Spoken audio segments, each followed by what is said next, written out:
सीतारामचंद्राभ्याम नमः। श्रीमद् वाल्मीकि रामायण अयोध्या कांड 9वां सर्ग।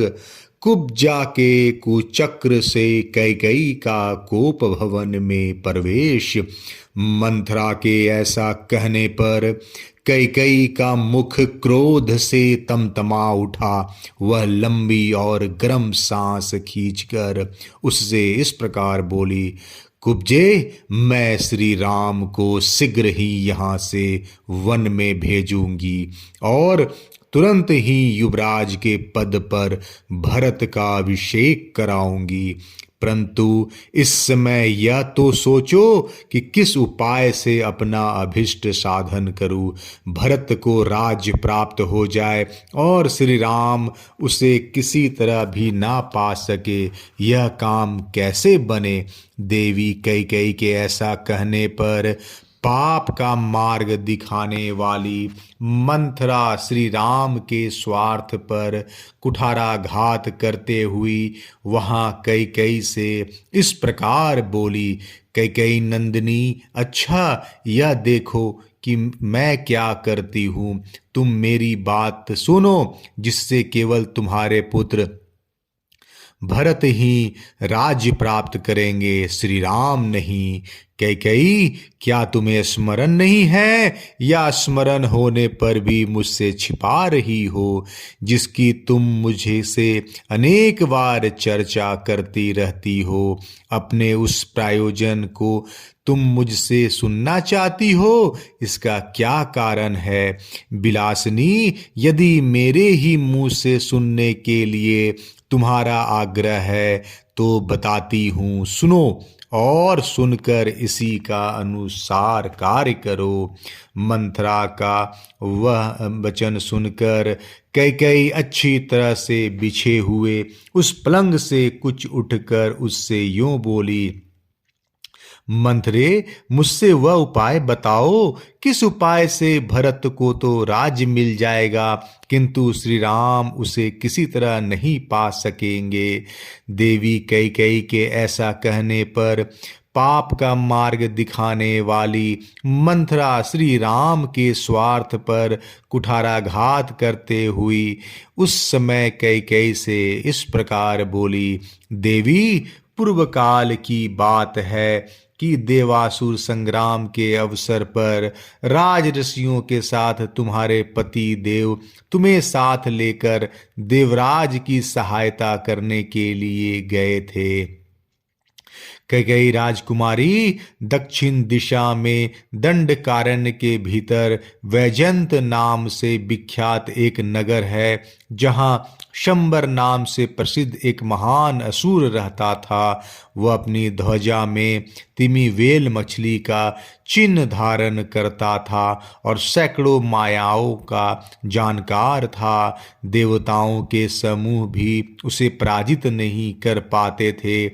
एक बार उसने इंद्र के साथ युद्ध छेड़ दिया। उस महान संग्राम में छत बिछत हुए पुरुष जब रात में थक कर सो जाते, उस समय राक्षस उन्हें उनके बिस्तर से खींच ले जाते और मार डालते थे। उन दिनों महाबाहु राजा दशरथ ने भी वहां असुरों के साथ बड़ा भारी युद्ध किया। उस युद्ध में असुरों ने अपने अस्त्र शस्त्रों द्वारा उनके शरीर को जर्जर कर दिया। देवी, जब राजा की चेतना लुप्त सी हो गई, उस समय सारथी का काम करते हुई तुमने अपने पति को रणभूमि से दूर हटाकर उनकी रक्षा की। तब वहां भी राक्षसों के शस्त्रों से वे घायल हो गए। तब तुमने पुनः वहां से अन्यंत्र ले जाकर उनकी रक्षा की। शुभदर्शने, इससे संतुष्ट होकर महाराज ने तुम्हें 2 वरदान देने को कहा था। देवी, उस समय तुमने अपने पति से कहा, प्राणनाथ, में जब मेरी इच्छा होगी तब मैं इन वरों को मांग लूंगी। उस समय उन महात्मा नरेश ने तथास्तु कहकर तुम्हारी बात मान ली थी। देवी, मैं इस कथा को नहीं जानती थी। पूर्व काल में तुमने ही मुझसे यह वृतांत कहा था। तब से तुम्हारे स्नेहवश मैं इस बात को मन ही मन सदा याद रखती आई हूँ। तुम इन वरों के प्रभाव से स्वामी को वश में करके श्री राम के अभिषेक के आयोजन को पलट दो। तुम उन दोनों वरों को अपने स्वामी से मांगो। एक वर के द्वारा भरत का राज्याभिषेक और दूसरे के द्वारा श्री राम का 14 वर्ष तक वनवास मांग लो। जब श्री राम 14 वर्षों के लिए वन में चले जाएंगे, तब उतने समय में तुम्हारे पुत्र भरत समस्त प्रजा के हृदय में अपने लिए स्नेह पैदा कर लेंगे और इस राज्य पर स्थिर हो जाएंगे। अश्वपति कुमारी, तुम इस समय मैले वस्त्र पहन लो और कोप भवन में प्रवेश करके कुपित सी होकर बिना बिस्तर के ही भूमि पर लेट जाओ। राजा आवे तो उनकी ओर आंखें उठाकर न देखो और उनसे कोई बात ही करो। महाराज को देखते हुए रोती हुई शोक मग्न हो धरती पर लौटने लगो। इसमें तनिक भी संदेह नहीं कि तुम अपने पति को सदा ही बड़ी प्यारी रही हो। तुम्हारे लिए महाराज आग में भी प्रवेश कर सकते हैं। वे न तो तुम्हें कुपित कर सकते हैं और न कुपित अवस्था में तुम्हें देख ही सकते हैं। राजा दशरथ तुम्हारा प्रिय कार्य करने के लिए अपने प्राणों का भी त्याग कर सकते हैं। महाराज तुम्हारी बात किसी तरह टाल नहीं सकते। मुग्धे, तुम अपने सौभाग्य के बल का स्मरण करो। राजा दशरथ तुम्हें भुलावे में डालने के लिए मणि, मोती, स्वर्ण और भांति भांति के रत्न देने की चेष्टा करेंगे, किंतु तुम उनकी ओर मन न चलाना। महाभागे, देवासुर संग्राम के अवसर पर राजा दशरथ ने जो 2 वर दिए थे, उनका उन्हें स्मरण दिलाना। वरदान के रूप में मांगा गया हुआ तुम्हारा अभिष्ट मनोरथ सिद्ध हुए बिना नहीं रह सकता। रघुकुल नंदन राजा दशरथ जब स्वयं तुम्हें धरती से उठाकर वर देने को उद्यत हो जाए, तब उन महाराज को सत्य की शपथ दिलाकर खूब पक्का करके उनसे वर मांगना। वर मांगते समय कहना कि नृपश्रेष्ठ, आप श्री राम को 14 वर्षों के लिए बहुत दूर वन में भेज दीजिए और भरत को भूमंडल का राजा बनाइए। श्री राम के 14 वर्षों के लिए वन में चले जाने पर तुम्हारे पुत्र भरत का राज्य सुदृढ़ हो जाएगा और प्रजा आदि को वश में कर लेने से वहां उनकी जड़ जम जाएगी। फिर 14 वर्षों के बाद भी वे आजीवन स्थिर बने रहेंगे। देवी, तुम राजा से श्री राम के वनवास का वर अवश्य मांगो। पुत्र के लिए राज्य की कामना करने वाली कैकेयी, ऐसा करने से तुम्हारे पुत्र के सभी मनोरथ सिद्ध हो जाएंगे। इस प्रकार वनवास मिल जाने पर ये राम राम नहीं रह जाएंगे। इनका आज जो प्रभाव है वह भविष्य में नहीं रह सकेगा और तुम्हारे भरत भी शत्रुहीन राजा होंगे।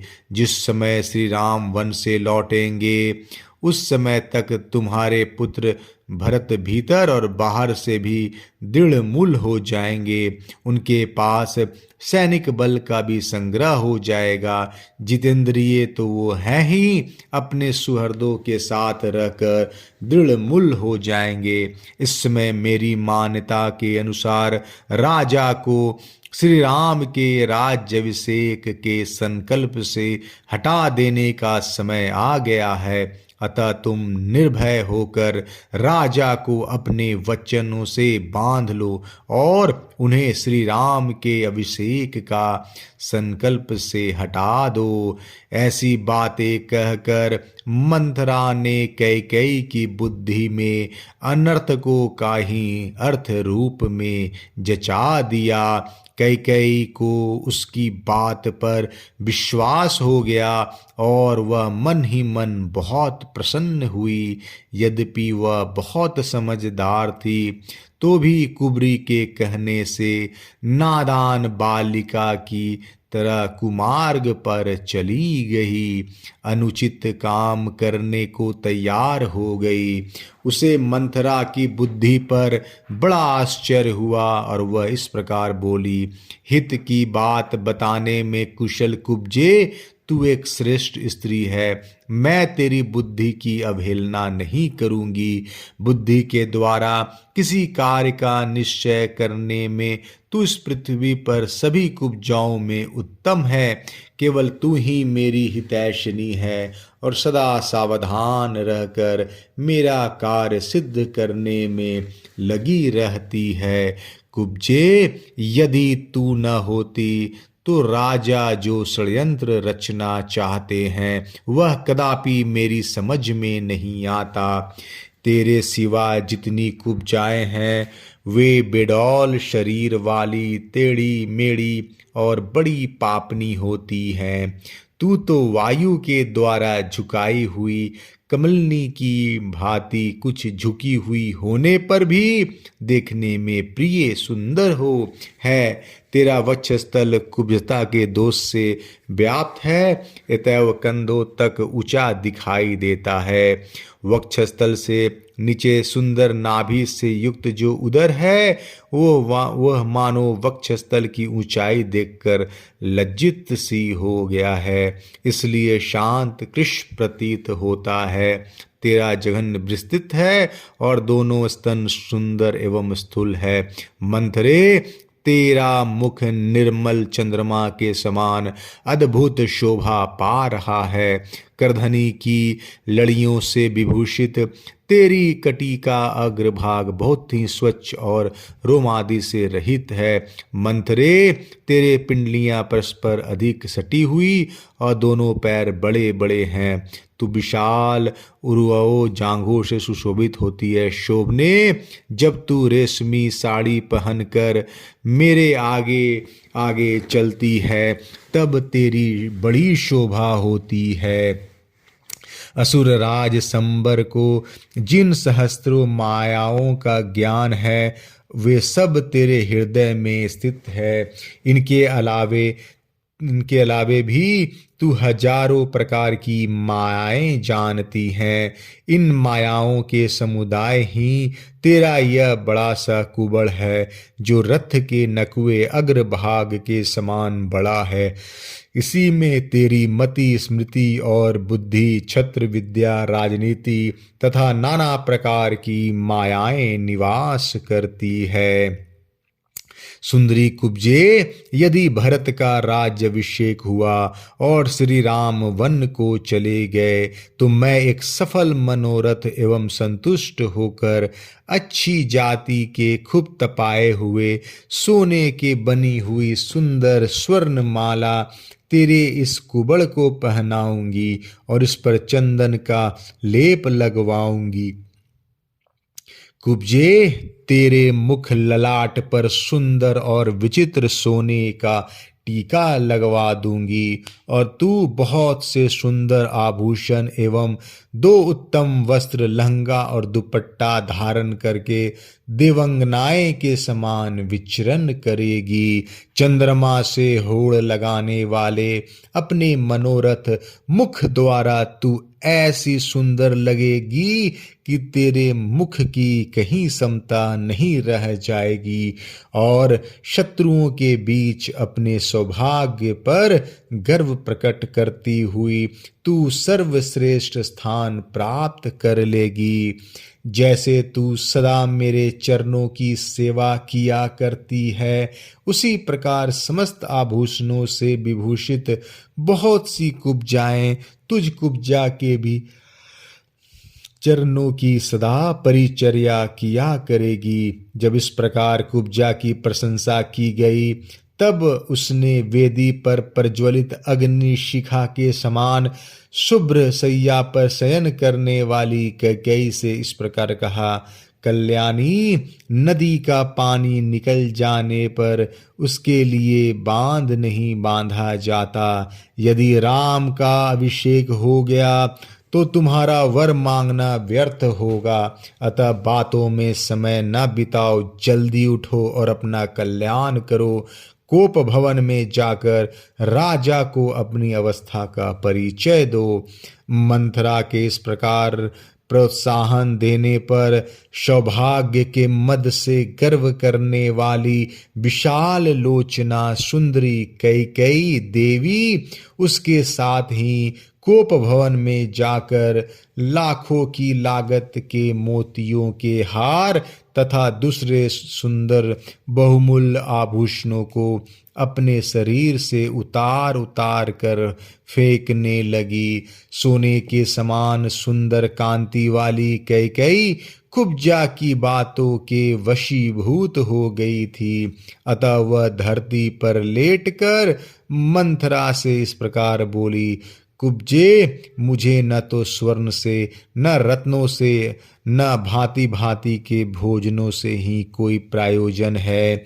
यदि श्री राम का राज्याभिषेक हुआ तो यह मेरे जीवन का अंत होगा। अब या तो श्री राम के वन में चले जाने पर भरत को इस भूतल का राज्य प्राप्त होगा, अथवा तू यहाँ महाराज के मेरे मृत्यु का समाचार सुनाएगी।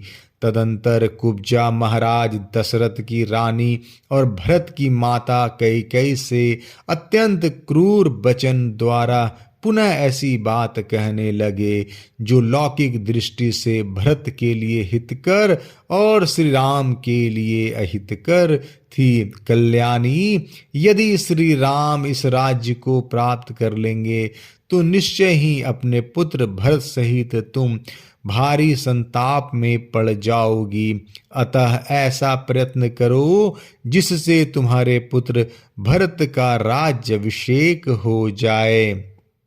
इस प्रकार कुब्जा ने अपने वचन रूपी वाणों का बारंबार प्रहार करके जब रानी कैकेयी को अत्यंत घायल कर दिया, तब वह अत्यंत विस्मित और कुपित हो अपने हृदय पर दोनों हाथ रख कर कुब्जा से बारंबार इस प्रकार कहने लगी, कुब्जे, अब या तो रामचंद्र के अधिक काल के लिए वन में चले जाने पर भरत का मनोरथ सफल होगा, या तू मुझे यहाँ से यमलोक में चली गई सुनकर महाराज से यह समाचार निवेदन करेगी। यदि राम यहाँ से वन को नहीं गए तो मैं न तो भांति भांति के बिछौने, न फूलों के हार, न चंदन, न अंजन, न पान, न भोजन, न दूसरी ही कोई वस्तु लेना चाहूंगी। उस दशा में तो मैं यहाँ इस जीवन का भी नहीं रखना चाहूंगी। ऐसे अत्यंत कठोर वचन कहकर कैकेयी ने सारे आभूषण उतार दिए और बिना बिस्तर के ही वह खाली जमीन पर लेट गई। उस समय वह स्वर्ग से भूतल पर गिरी हुई किसी किन्नरी के समान जान पड़ती थी। उसका मुख बढ़े हुए अमरस रूपी अंधकार से आच्छादित हो रहा था। उसके अंगों से उत्तम पुष्पहार और आभूषण उतर चुके थे। उस दशा में उदास मन वाली राज रानी कैकेयी, जिसके तारे डूब गए हों, वह अंधकार छन आकाश के समान प्रतीत होती थी। अयोध्या कांड 9वां सर्ग समाप्त। जय श्री राम।